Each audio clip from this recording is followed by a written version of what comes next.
A paz do Senhor, meus irmãos, minhas irmãs, alunos e alunas do CETADEM, da disciplina de Livros Históricos do curso básico em Teologia. Hoje estamos aqui para estudarmos a última aula desta disciplina deste ano de 2020, a quinta aula da disciplina de Livros Históricos. Nesta quinta aula nós vamos estudar as lições de números 9 e 10. Desde já aconselhamos os irmãos a lerem o livro-texto, responder os exercícios do livro-texto e, assim, assistir esta videoaula e, assim, estar apto para poder responder à prova. Desde já eu agradeço a atenção de cada um de vocês, a paciência conosco durante o estudo desta disciplina e lembrando que vocês têm um prazo para poder entregar as provas respondidas lá na Secretaria do Templo Sede e também pegar o novo livro da nova disciplina que vocês vão estudar, a disciplina de livros poéticos. Então, pessoal, nós vamos aqui compartilhar a nossa tela para estudarmos as nossas lições de hoje, lição de número 9 e 10. Vamos estudar na lição 9, o regresso do cativeiro, e na lição 10, o período da restauração. São duas lições que vamos estudar a respeito da história do povo de Israel lá na Terra Prometida, após o cativeiro. Lembrando do nosso quadro inicial da disciplina, quando a gente explicou para vocês que os livros históricos são uma sequência de 12 livros na Bíblia, né, que vai de Josué até Esté, e compreende um período, 3 períodos da história de Israel. No primeiro período da história de Israel, na Terra Prometida, o tipo de governo era teocracia, quando Israel era governado diretamente por Deus, através de Moisés, de Josué, dos juízes. Então, temos aqui o livro de Josué, Juízes e Ruth. Depois, nós temos aqui, nesse período da teocracia, na verdade, a partir de Josué. Moisés foi até Deuteronômio, até a entrada, até a margem do Rio Jordão, de frente a Jericó, mas Moisés não entrou na Terra Prometida. Então, na verdade, esse período aqui da teocracia é de Josué em diante, Josué e Juízes. Depois vem o período da monarquia, quando Israel era governado por seus reis. Essa história está registrada em 1º e 2º Samuel, 1º e 2º Reis e 1º e 2º Crônicas. Lembrando a todos que os livros de Samuel e os livros dos reis, esses 4 livros foram escritos antes do cativeiro babilônico. E os 2 livros das Crônicas, eles foram escritos após o cativeiro babilônico. Então, a história narrada nos livros de Samuel e Reis são histórias escritas na época dos acontecimentos. E nos livros das Crônicas são histórias escritas algumas décadas depois dos acontecimentos.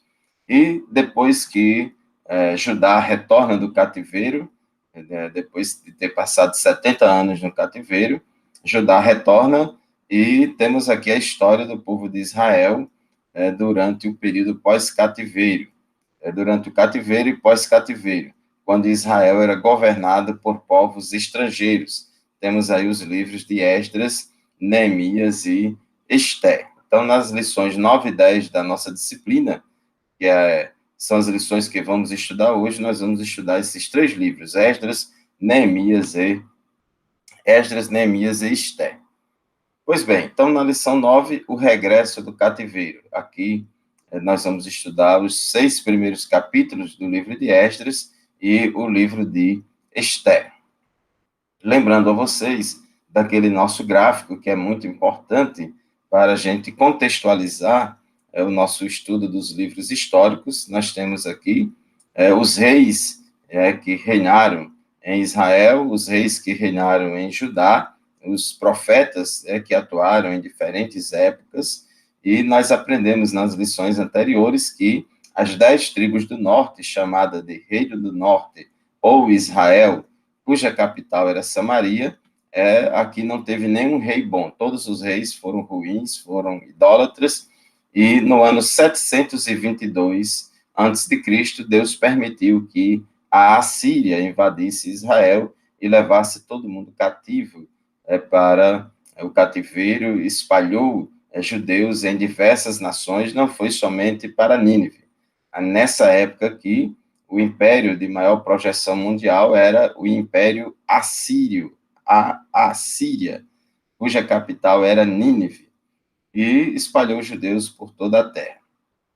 Porém, o Reino do Sul, Judá e Benjamim, as duas tribos do Sul, elas continuaram, Deus permitiu que elas continuassem, apesar do pecado do povo na época do rei Acais, mas o rei Ezequias começou um grande avivamento e Deus poupou o Reino do Sul do cativeiro. E o Reino do Sul sobreviveu ainda durante um bom tempo, de 722 antes de Cristo até 586 antes de Cristo. Então, nós ampliamos aqui a imagem. Então, depois do cativeiro do Reino do Norte, que aconteceu em 722, permaneceu somente o Reino do Sul, chamado de Judá. Então, reinaram no Reino do Sul, conforme a gente estudou na aula passada, Ezequias, Manassés, Amon e Josias. O último rei bom do Reino do Sul foi Josias.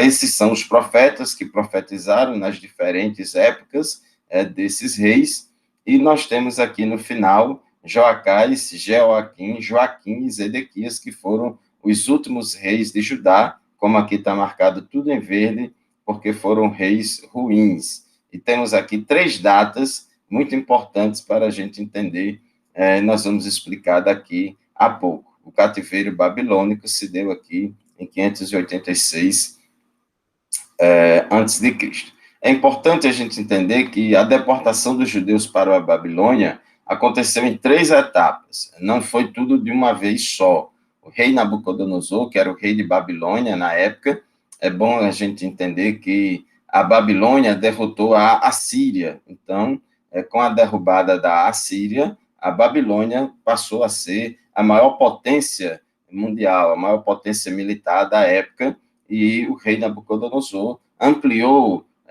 o território do seu império.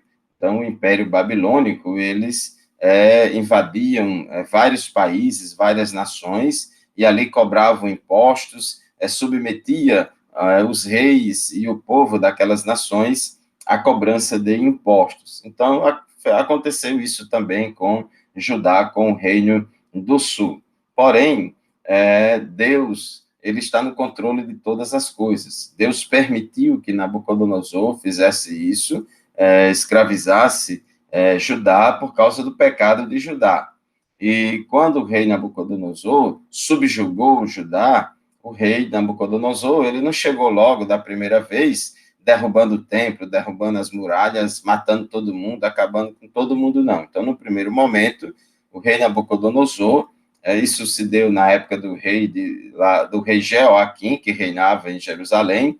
Então, nesse período, em 606 a.C., o rei Nabucodonosor levou para a Babilônia a nobreza jovem de Judá, ou seja, todos os descendentes da casa real, todos os descendentes da família real, isso para evitar que ele se insurgisse contra a Babilônia, e junto com os nobres, lá de Judá, ele levou também a Daniel, Ananias, Misael e Azarias lá para a Babilônia, e lá, conforme vocês vão estudar no livro de Daniel, lá esses jovens foram submetidos a um tratamento diferenciado, um processo de aculturação, etc. Junto com essa nobreza jovem de Judá, e Daniel, Ananias, Misael e Azarias, Nabucodonosor também levou alguns utensílios do templo. Foi tudo levado para a Babilônia. O templo, as muralhas de Jerusalém não foram derrubadas. Saquearam alguns utensílios do templo e levaram a nobreza de Judá. Depois, em 597 a.C., portanto, 9 anos após a primeira leva de judeus cativos para a Babilônia, aqui já estava reinando o rei Joaquim, esse rei já era filho de Jeoaquim. Então, o próprio rei Joaquim, ele e mais 10 mil judeus, mais de 10 mil judeus, dentre esses 10 mil judeus foi o profeta Ezequiel, além do restante dos utensílios do templo e da casa real foram levados para a Babilônia. Então, Nabucodonosor fez uma segunda incursão sobre Judá nesse período, nesse ano 597, porque o rei Joaquim estava resistindo ao domínio babilônico. Então, ele levou mais 10 mil pessoas cativas. É bom a gente entender que, quando levavam pessoas para o cativeiro, levava as pessoas, principalmente do sexo masculino, a força de trabalho, a população economicamente ativa. É verdade que levava mulheres também, mas o alvo maior era os homens, a força de trabalho, população economicamente ativa, e homens que poderiam ficar em Judá e formar um exército e guerrear contra a Babilônia. Então, eles deixavam na terra apenas os velhos, crianças, pessoas doentes, pessoas pobres, miseráveis. Então, eles levavam os demais. E nessa segunda leva de judeus que foram deportados para a Babilônia, foi também o profeta Ezequiel. Com o passar do tempo, os reis que reinaram lá em Jerusalém, eles continuaram resistindo ao domínio babilônico, quando Nabucodonosor, finalmente, em 586 a.C., nessa época, reinava em Jerusalém o rei Zedequias.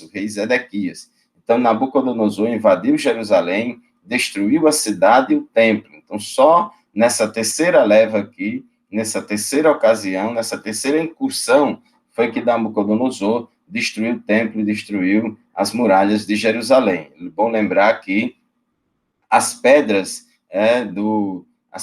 que foram utilizadas na construção das muralhas de Jerusalém e as pedras usadas na construção do templo eram pedras calcárias. Era pedra calcária, como é o calcário aqui da nossa região, essa pedra branca muito comum aqui na nossa região de Mossoró. O calcário é uma pedra, é uma rocha que não aguenta fogo. Se você coloca fogo no calcário, essa rocha vira pó, vira óxido de cálcio, né? Quando molha, vira hidróxido de cálcio. Então, ele destruiu a cidade, o templo, e o rei Zedequias, que reinava à época lá em Jerusalém, ele foi, juntamente com o restante de Judá, menos os pobres e Jeremias, foram levados cativos para a Babilônia. Então, gente, o cativeiro babilônico se deu em 3 etapas, nessas datas aqui, foram em 3 levas. A gente vai ver daqui a pouco que também o retorno dos judeus, depois de 70 anos, o retorno dos judeus para Jerusalém e para Judá também se deu em três etapas. Então, aqui nós temos a cronologia dos livros de Esdras, Neemias e Esté, que nos dá uma ideia disso aí. Então, assim como a ida do povo de Judá para o cativeiro aconteceu em 3 etapas, o retorno ou repatriação deles para Judá, 70 anos depois, também se deu em 3 etapas. A primeira etapa, a primeira repatriação, se deu no ano 536 a.C., 70 anos após a ida deles para o cativeiro, cumprindo-se assim a profecia de Jeremias de que o cativeiro duraria 70 anos. Só que nessa época não reinava mais a dinastia de Nabucodonosor na Babilônia. Pelo contrário, nessa época, a Babilônia foi derrotada pelo Império Medo-Persa. Então, Nabucodonosor, o rei de Babilônia, era a maior potência na época, que levou o povo de Israel cativo para a Babilônia, só que surgiu um novo império. A Média e a Pérsia, eles se juntaram e criaram aí, formaram o Império Medo-Persa. Eles derrotaram Babilônia, conforme vocês podem ver lá no livro do profeta Daniel. Eles derrotaram Babilônia e o Império Medo-Persa passou a ser a maior potência mundial, o maior poderio militar. Então, o povo de Israel estava cativo lá na Babilônia, só que quem mandava na Babilônia não eram mais os babilônicos, não era mais Nabucodonosor e a sua dinastia. Quem mandava agora na Babilônia e naquele mundo da época era o Império Medo-Persa. E nessa época de regresso do povo do cativeiro, era o rei Ciro. O Ciro era rei da Pérsia. A Pérsia, pessoal, é onde hoje é o Irã. A Pérsia, a capital da Pérsia era Nínive. Nínive era uma grande cidade que ficava à margem do rio Tigre, onde hoje é o Irã. Então, os iranianos são persas, os iraquianos são árabes, mas os iranianos são persas. Então, o rei Ciro, rei da Pérsia, que era o imperador da época, ele autorizou os judeus a voltarem para Jerusalém e regressaram na primeira leva de repatriados 50 mil exilados. 50 mil judeus, principalmente da Babilônia, mas também de outras cidades do Império Medo-Persa, mas principalmente da Babilônia, 50 mil judeus voltaram para Judá, voltaram para Canaã, para a Terra Prometida, voltaram sob a liderança de Zorobabel e Jesua. Jesua era o sumo sacerdote na época, e Zorobabel era descendente da casa real, descendente de Davi. Então, Zorobabel representava aí o poder político, administrativo, civil, ele era descendente do rei Davi, era da família real, e Jesua era o poder religioso, o sacerdote. Então, eles voltaram, com esses 50 mil judeus, voltaram para Jerusalém e para as demais cidades de Judá, e lá, quando voltaram, tinham a missão de reconstruir o templo e reconstruir a vida deles lá. E não foi fácil a reconstrução do templo, durou aí 21 anos para poder eles reconstruir o templo, e eles trabalharam na reconstrução do templo debaixo de muita luta. Era a oposição dos adversários, dos samaritanos e de outros, a frieza do povo e tantos outros problemas. Mas, sob o incentivo dos profetas Ageu e Zacarias, o templo acabou de ser reconstruído em 516 a.C. Então, levou aí mais ou menos 20 a 21 anos para que o templo fosse reconstruído. Inclusive, gente, na sequência de livros do Antigo Testamento, Ageu, Zacarias e Malaquias, né, são os três últimos livros do Antigo Testamento, Ageu, Zacarias e Malaquias, foram profetas pós-cativeiro. Eles profetizaram nesse período que o povo voltou do cativeiro babilônico. Então, os profetas Ageu e Zacarias foram muito usados por Deus para incentivarem o povo na reconstrução do templo. Então, isso durou cerca de 21 anos. Essa história está registrada aqui nos 6 primeiros capítulos do livro de Esdras. Preste atenção, isso aqui que é muito importante. Os 6 primeiros capítulos do livro de Esdras, aqui estão registrados os fatos aqui da volta do povo a Judá, a reconstrução do templo, etc. Entre o capítulo 6 de Esdras e o capítulo 7 de Esdras, nós temos aqui um parêntese da história deles para falar sobre os acontecimentos narrados no livro de Ester. Então, gente, o livro de Ester narra acontecimentos que se sucederam lá em Suzã, na fortaleza de Suzã. Era também uma grande cidade do Império Persa, não foi em Babilônia, era em outra cidade. Lembre-se que tinha judeus espalhados, a maioria dos exilados judeus estavam na Babilônia, mas não era só na Babilônia que tinha judeus exilados, tinha também judeus espalhados em outras cidades do grande Império Medo-Persa. Então, durante os acontecimentos narrados no livro de Ester, se deram aqui nesse período de 10 anos, 483 a 473 antes de Cristo. Então, tudo que você lê lá no livro de Ester, ele se encaixa entre o capítulo 6 e o capítulo 7 de Esdras, tá certo? Entre o capítulo 6 de Esdras e entre o capítulo 7 de Esdras, aqui se insere o livro de Ester.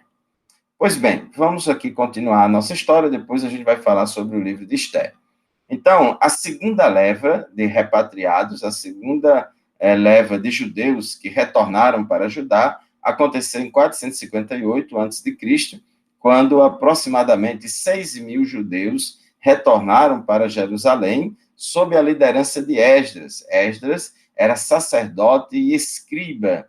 Esdras era sacerdote e escribas, que durante o cativeiro babilônico, ele se dedicou em buscar a lei do Senhor, cumprir a lei do Senhor e se preparar para ensinar a palavra de Deus ao povo de Israel. Então, nessa época, na segunda leva de repatriados, sob a liderança de Esdras, voltaram para Judá 6.000 judeus. E Esdras, nessa volta dele, ele organizou o culto e promoveu a reforma religiosa.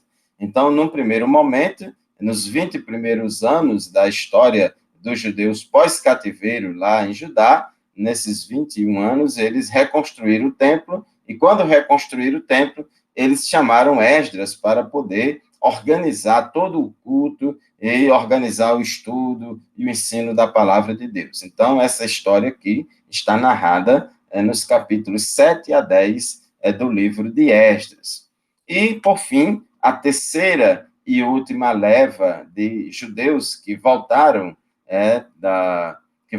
para Judá aconteceu em 445 a.C., quando Neemias e os seus homens recebem permissão do rei da Pérsia.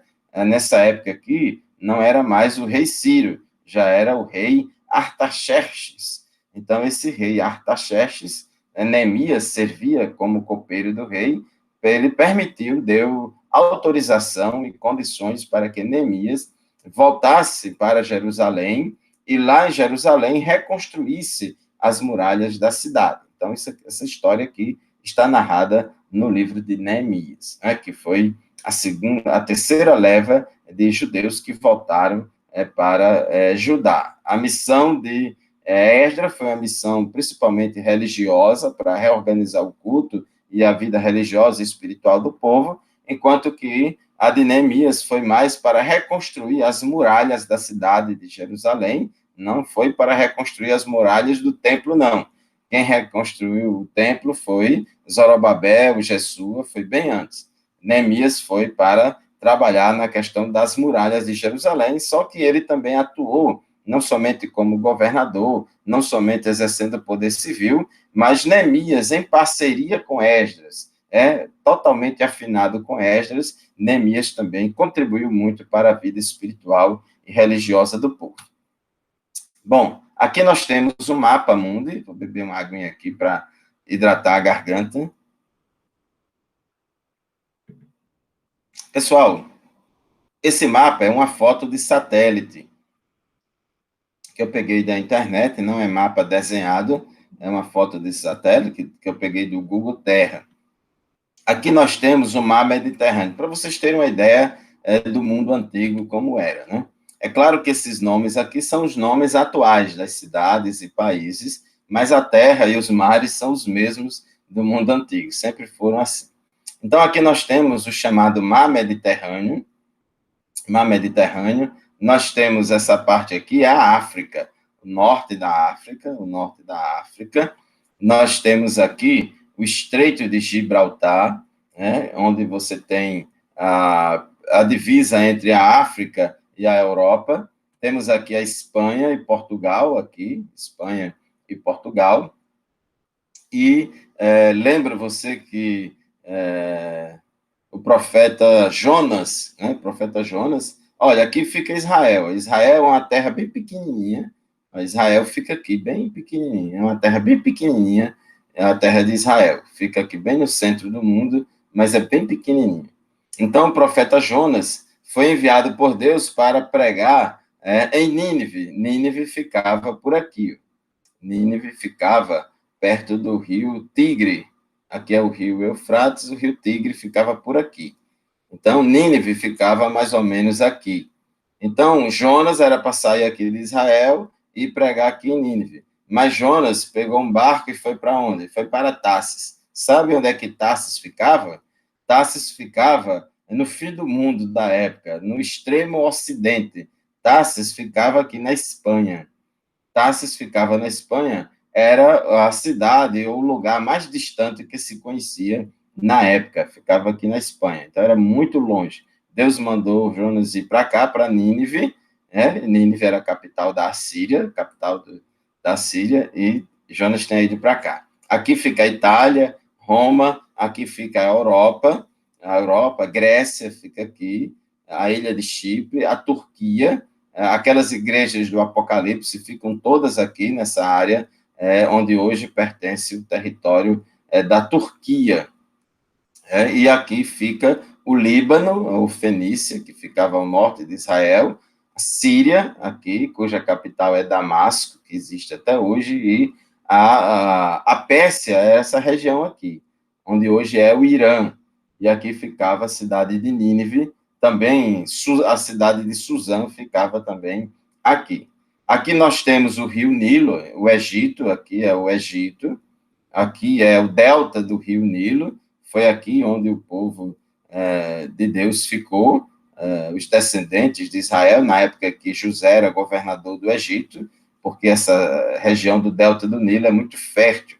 Aqui nós temos o Mar Vermelho, esse braço de mar que vai até aqui, o Mar Vermelho, tem esses dois braços aqui de mar, esse aqui é o Mar Vermelho, e aqui a terra de Israel, a terra de Israel. A Babilônia ficava aqui nessa região da Mesopotâmia, onde hoje é o Iraque. A Babilônia ficava aqui, aqui ficava a Pérsia, aqui ficava a Grécia, e aqui é Itália e Roma, certo? Então, ampliando aqui, nós temos a terra de Israel, que é uma terra bem pequenininha, aqui tem o Mar Morto, o Rio Jordão, o Mar da Galileia, etc. Aqui nós temos o rio Eufrates, e aqui o rio Tigres, e aqui nós temos o Iraque, aqui nós temos a chamada Mesopotâmia, que é o Golfo Pérsico, Então, esse aqui é um mapa que mostra o Império Medo-Persa. Ele estava dominando desde a Grécia, passando, né, pela Turquia, né, pelo Egito, e toda essa região aqui de Israel, todo o Oriente Médio agora estava sendo dominado pelo Império Medo-Persa, que tinha derrotado o Império Babilônico. Então, gente, vamos agora entrar em detalhes sobre os livros de Esdras, Neemias e Ester. Bom, em relação ao livro de Esdras, é importante a gente entender que este livro, juntamente com o livro de Neemias, formam um só livro na Bíblia hebraica. E esses dois livros, Esdras e Neemias, foram escritos após o cativeiro babilônico. Então, na Bíblia hebraica dos judeus, né, antes do Novo Testamento, eles consideravam Esdras e Neemias como sendo um só livro. Depois foi dividido em dois. O livro de Esdras narra a história dos judeus que regressaram do cativeiro e se estabeleceram em Israel, desde a chegada de Zorobabel, em 536 a.C., passando pela inauguração do novo templo em 516 a.C., até a reforma religiosa promovida por Esdras a partir de 457 a.C. Os eventos narrados no livro de Esdras compreendem um período de mais ou menos 95 anos. Gente, é muito importante, quando a gente estiver lendo os livros históricos, os demais livros da Bíblia, a gente entender qual é o período da história de Israel que esse livro está narrando. Demorou quantos anos? Então, a história narrada no livro de Esdras, ela cobre um período de mais ou menos quase 100 anos da história de Israel, né? Mais precisamente 95 anos. Os 6 primeiros capítulos do livro de Esdras, fala do regresso da primeira leva de judeus sob as lideranças de Zorobabel e de Jesua e a reconstrução do templo. Aí vem o livro de Ester. Lembre-se que eu falei há pouco tempo que o livro de Ester, ele está inserido cronologicamente, ele se insere entre o capítulo 6 e o capítulo 7 de Esdras. Está inserido os fatos do livro de Ester. Só que os eventos do livro de Ester se deram lá em Suzã, uma cidade do Império Medo-Persa, bem distante de Israel, enquanto que os fatos narrados no livro de Esdras se deram em Jerusalém. Então, no capítulo 7, do capítulo 7 ao capítulo 10 de Esdras, nós temos o regresso da segunda leva de judeus sob a liderança de Esdras e a reforma religiosa e espiritual do povo. Curiosidade importante é que alguns trechos do livro de Esdras foram escritos em aramaico. Você sabe que, de modo geral, o Antigo Testamento foi escrito em hebraico, que era a língua dos judeus, mas algumas partes de alguns livros do Antigo Testamento, como essas aqui do livro de Esdras, uma parte lá do livro de Daniel, foi escrita em aramaico. O aramaico era a língua falada, né, na Babilônia, era a língua falada em muitos países na época, na Babilônia, na Síria. O aramaico é uma língua muito parecida com o hebraico. Então, nesse período do cativeiro, o aramaico era a língua, vamos dizer assim, oficial, tanto do Império Babilônico quanto do Império Medo-Persa, que veio depois. Então, como os livros de Esdras, Daniel, são livros dessa época, então, por isso que nós temos alguns trechos que foram escritos em aramaico. Então, está aqui, por exemplo, no livro de Esdras, Esdras, capítulo 4, versículo 8, até Esdras, capítulo 6, versículo 18. Então, esse trecho foi escrito em aramaico, e esses outros versículos aqui de Esdras também escrito em aramaico.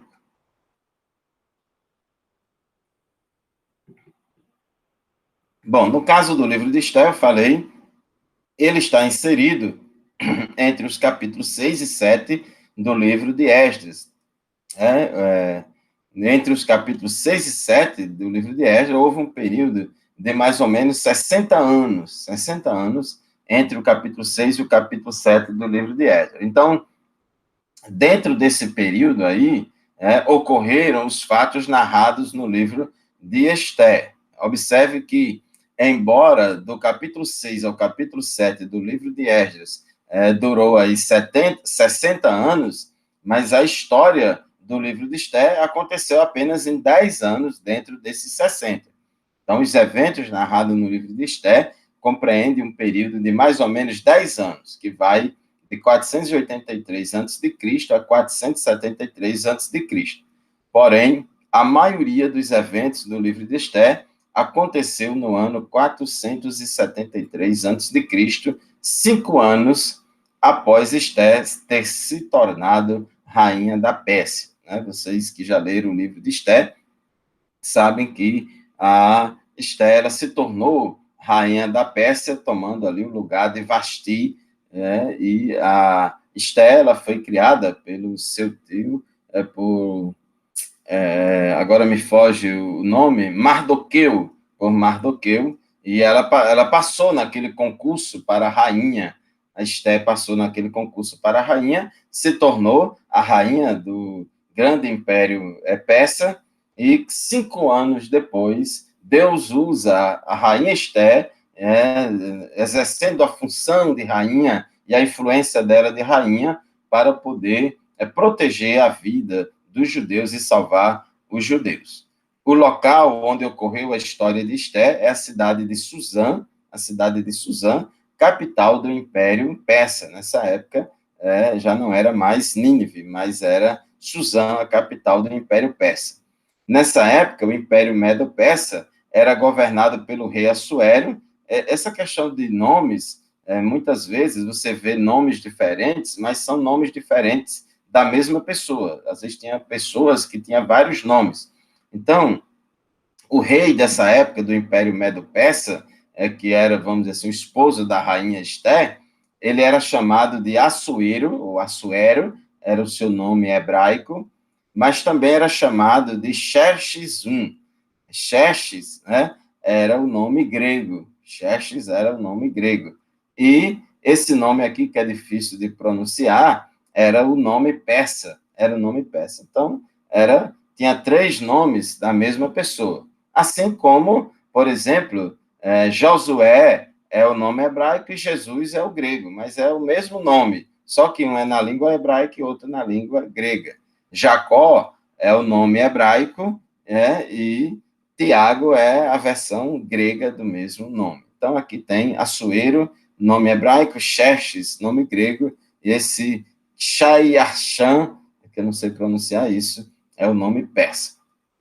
Enquanto os livros de Esdras e de Neemias tratam de fatos do remanescente judaico que retornaram a Jerusalém, o livro de Esté narra um fato importante ocorrido entre os judeus que habitavam lá na Pérsia,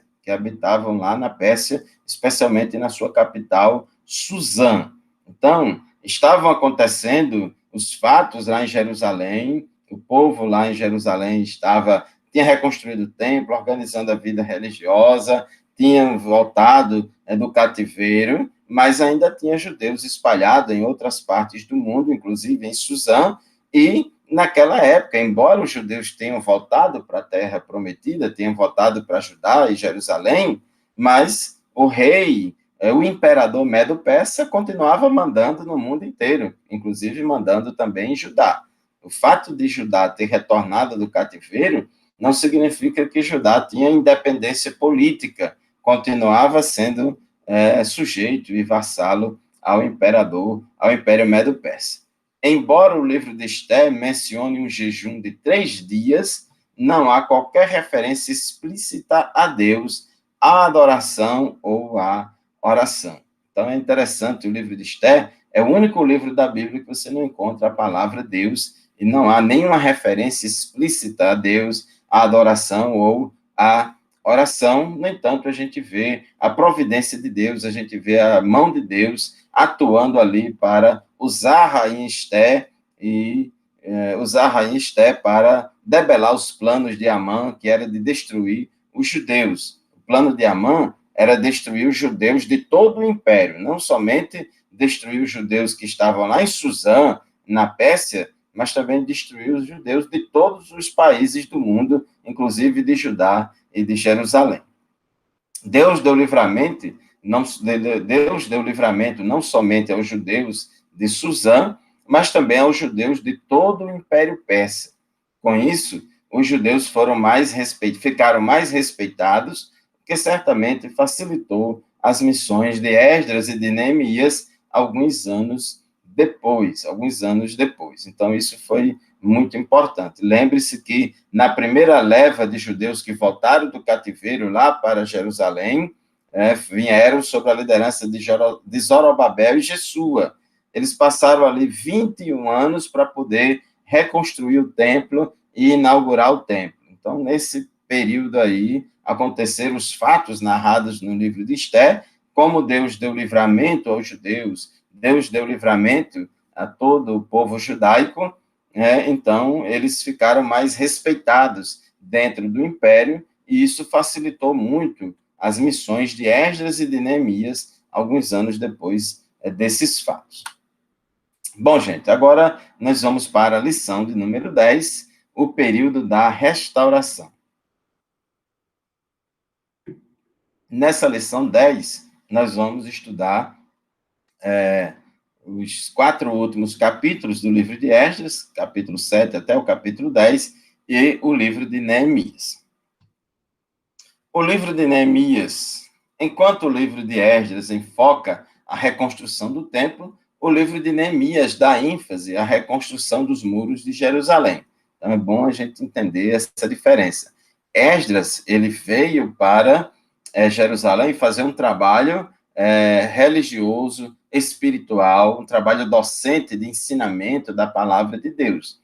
Esdras não era político, Esdras não era governador, Esdras não tinha atribuições político-administrativas lá em Israel. Esdras era um obreiro, veio trabalhar a questão espiritual e religiosa do povo.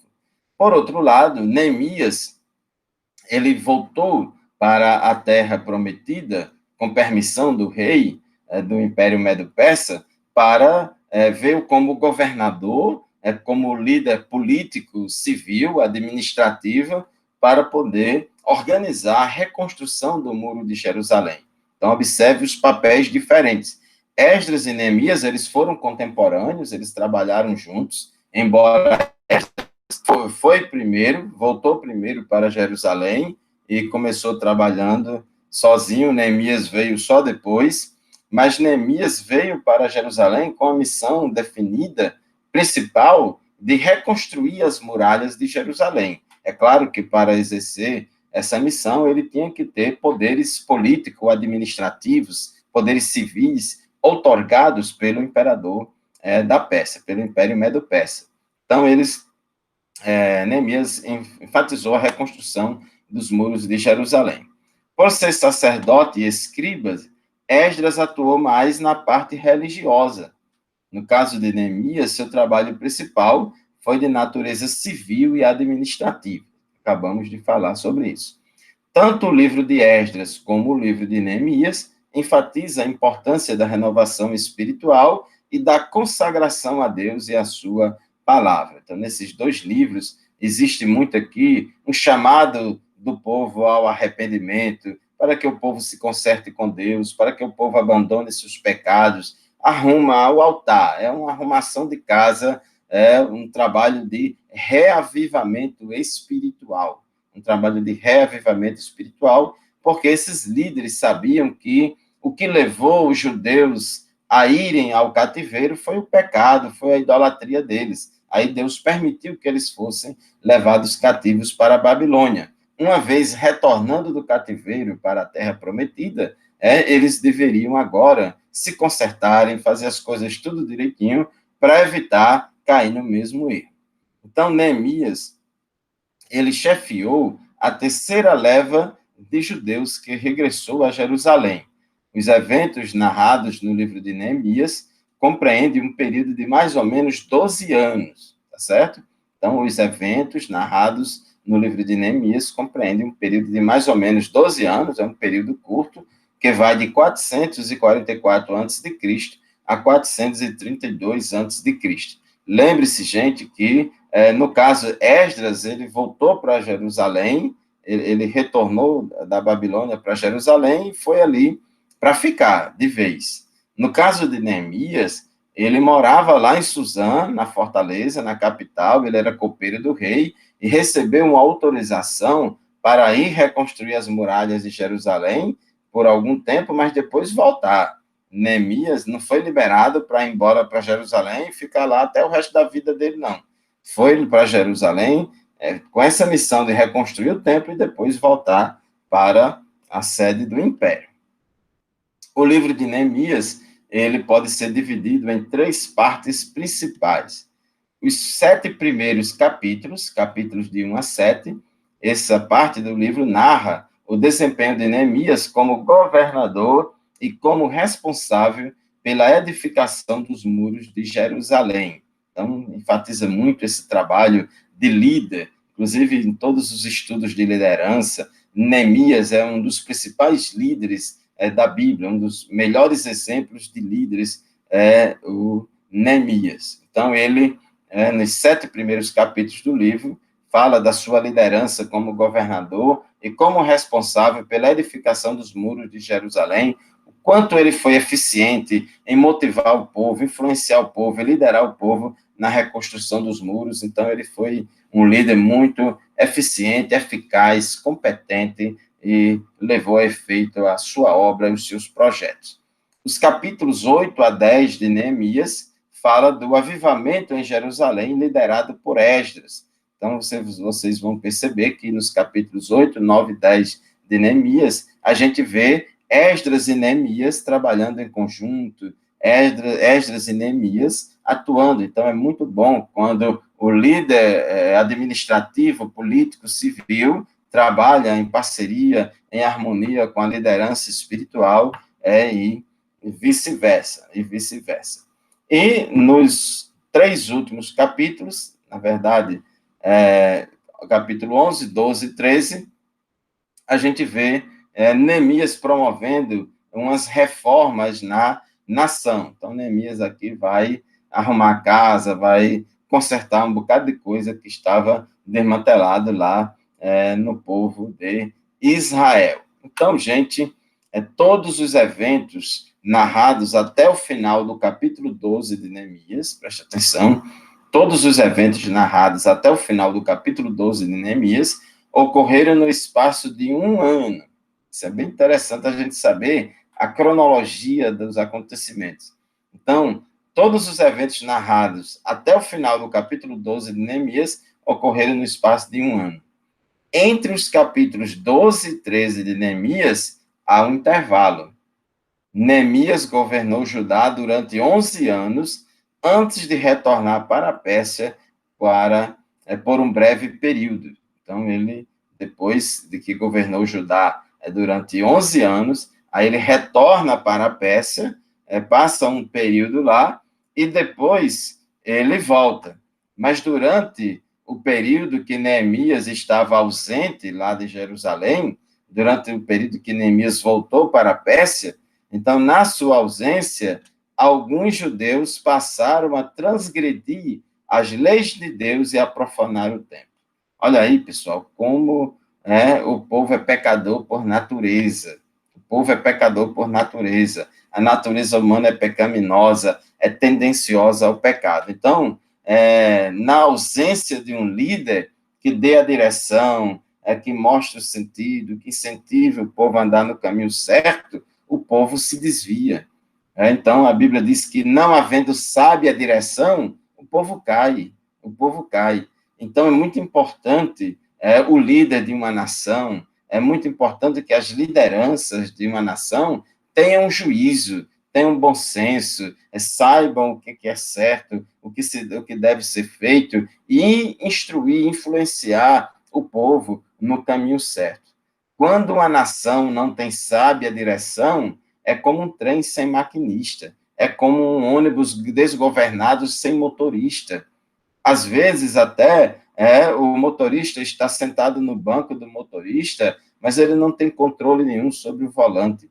Então, quando Neemias se ausenta lá de Jerusalém para voltar ao seu posto anterior lá no Império Persa, alguns judeus começaram a transgredir as leis de Deus, começaram a profanar o templo. Depois, Neemias volta a Jerusalém e tenta novamente fazer uma reforma religiosa. Gente, ao longo da história da igreja, ao longo da história dos avivamentos, você observar e ler toda a história de todos os avivamentos que aconteceram no mundo, você tem um período do avivamento crescente, depois esse avivamento começa a estagnar e começa a declinar. Então, todo avivamento tem aquele período que sobe, aquele período da curva, em que vai subindo, o avivamento atinge um ápice e depois ele cai e esfria tudo de novo. Por quê? Porque o povo é falho, o povo é pecador, a coisa é difícil. Então, nenhum avivamento dura para sempre, dura para sempre. Isso é o que tem acontecido na história, e aqui também não foi diferente. Então, quando Neemias volta pela segunda vez lá a Jerusalém, ele vê muito desmantelo, muita coisa errada, muitos pecados entre o povo, e o povo fazendo tudo errado, assim, muita coisa errada entre os sacerdotes, entre os líderes, entre o povo. Então, ele vê um desmantelo espiritual muito grande. Então, o capítulo 13 do livro de Neemias, que é o último capítulo do livro de Neemias, fornece o contexto histórico do livro do profeta Malaquias. Se você observar, gente, o capítulo 13 de Neemias é meio mundo de pecado do povo. A Bíblia fala ali, Deus acusa o povo de tanta coisa errada. É a mesma coisa lá no livro de Malaquias. Então, se você quiser entender melhor o livro de Malaquias, leia o capítulo 13 de Neemias. Se você quiser entender melhor o capítulo 13 do livro de Neemias, leia o livro do profeta Malaquias, porque um fornece o contexto histórico para o outro. Então, nessa segunda vez que Neemias volta para Jerusalém, a sua missão agora não é mais de governador para reconstruir muros, para fazer obras civis, de reformas civis, mas de fazer obras religiosas, de reforma religiosa. Então, gente, aqui é o nosso último slide para concluir a nossa aula de hoje. Então, depois de Neemias e Malaquias, segue-se o período interbíblico. Lá no Antigo Testamento, na sequência de livros da Bíblia, nós temos o último livro do Antigo Testamento, Malaquias.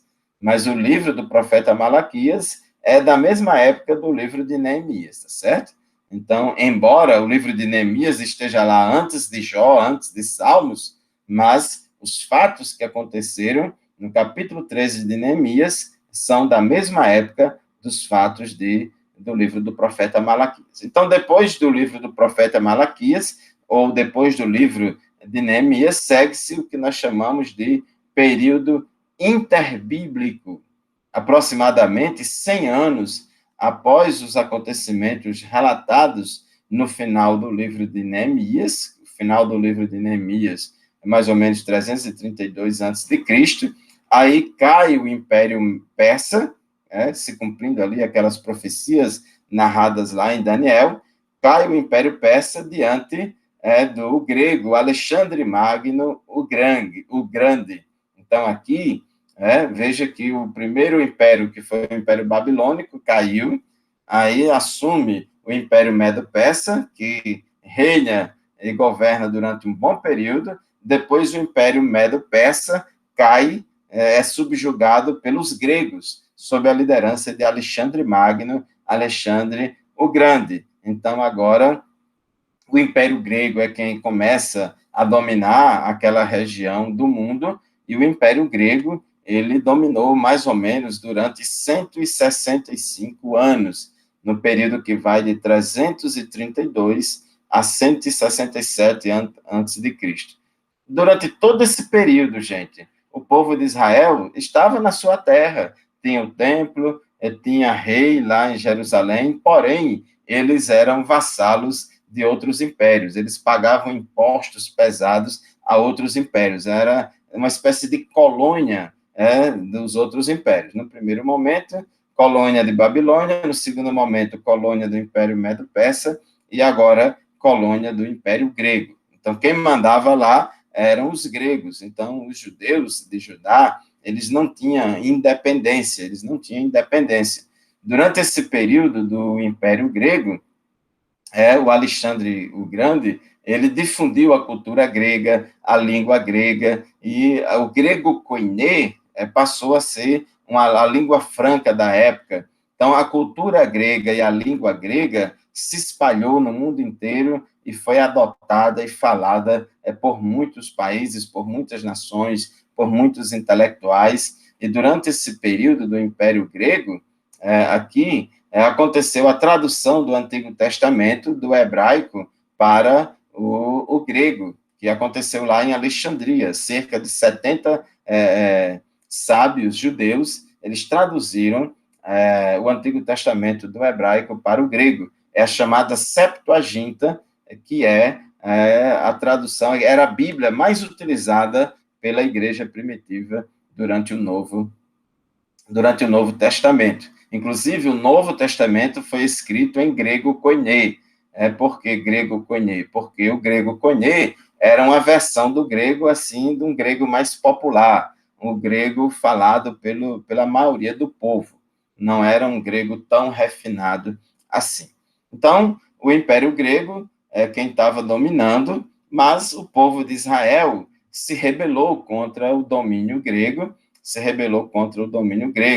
Então, houve a guerra durante o período dos Macabeus, eles se revoltaram contra a dominação grega, e nesse período da independência macabeia, durou mais ou menos 104 anos, que foi de 167 a.C. até 66 a.C.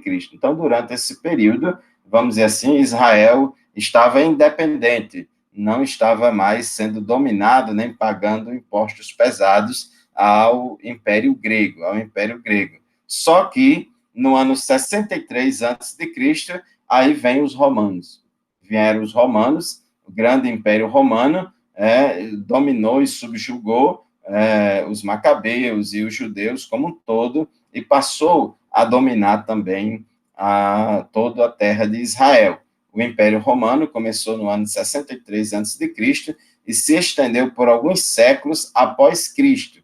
Então, quando Jesus vem ao mundo, o império que estava dominando na época de Cristo era o Império Romano, que já estava dominando há mais ou menos 60 anos antes de Jesus nascer, o Império Romano já estava dominando Israel, toda aquela região.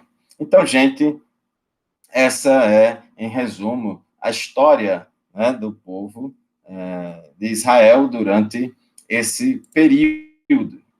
Durante esse período de Esdras, Neemias e Esther.